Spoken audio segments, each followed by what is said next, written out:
23ஆம் தேதி பொது விடுமுறையாக அறிவிக்கப்பட்டிருக்கிறது. 2026ஆம் ஆண்டுக்கான சட்டமன்ற தேர்தல் ஏப்ரல் 23ஆம் தேதி நடைபெறுகிறது. இந்நிலையில் ஏப்ரல் 23 பொது விடுமுறை என்று அறிவிப்பு வெளியாகியிருக்கிறது.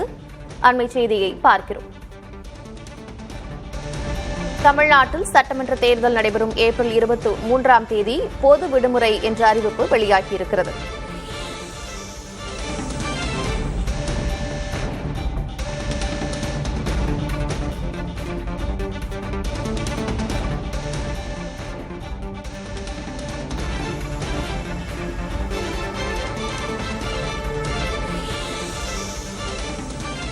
தமிழகத்தில் ஏப்ரல் 23ஆம் தேதி சட்டமன்ற தேர்தல் நடைபெறுகிறது. இந்நிலையில் ஏப்ரல் 23 பொது விடுமுறை என்று அறிவிக்கப்பட்டிருக்கிறது. புதுச்சேரியில் வாக்குப்பதிவு நடைபெறக்கூடிய ஏப்ரல் 9ஆம் தேதி ஏற்கனவே பொது விடுமுறையாக அறிவிக்கப்பட்டிருக்கிறது.